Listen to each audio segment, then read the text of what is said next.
Avalanche triggered by Nepal quake sweeps Everest base camp, killing 17 and injuring 61.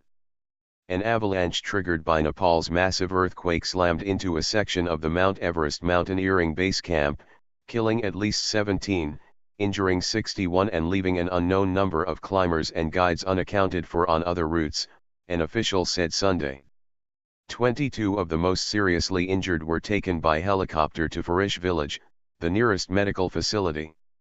However, bad weather and communications were hampering more helicopter sorties, said Ang Tshing of the Nepal Mountaineering Association.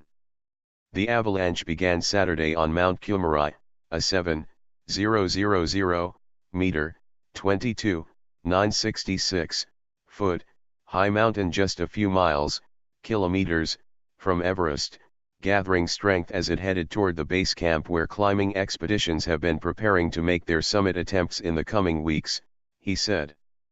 Numerous climbers may now be cut off on routes leading to the top of the world's highest peak.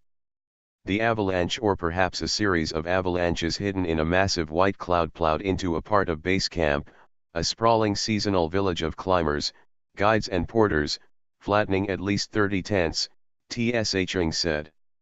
All of the dead and injured were at base camp. Survivors reached over internet messaging services described a scene of terror as the snow and ice roared through the nearby Khumbu icefall and into the camp.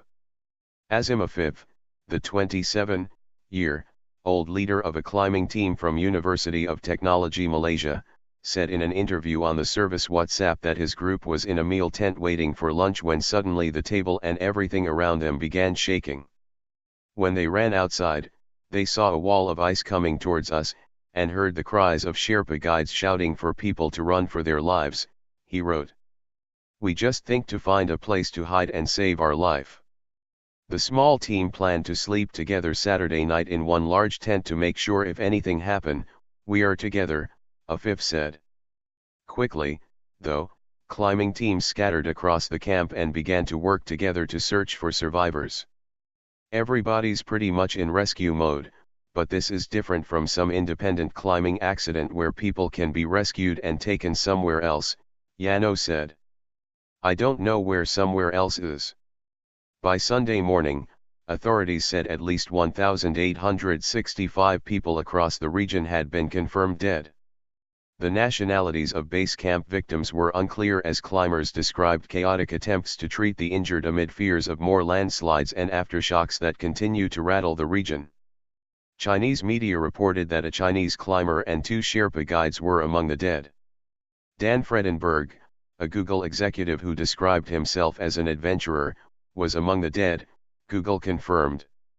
Lawrence Yu, the company's director of privacy, posted online that Fredenberg was with 3 other Google employees hiking Mount Everest.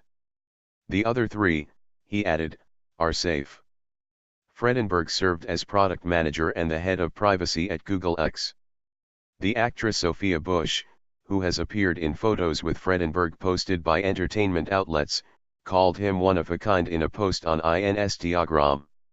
Hundreds of climbers ranging from some of the world's most experienced mountaineers to relative novices on high-priced, well-guided trips make summit attempts on Everest every year. At times, when the weather is agreeable, dozens of people can reach the summit in a single day. But high winds, brutal cold, difficult terrain and massive avalanches can hit the mountain with little or no notice. Hundreds of people have died on the mountain over the years.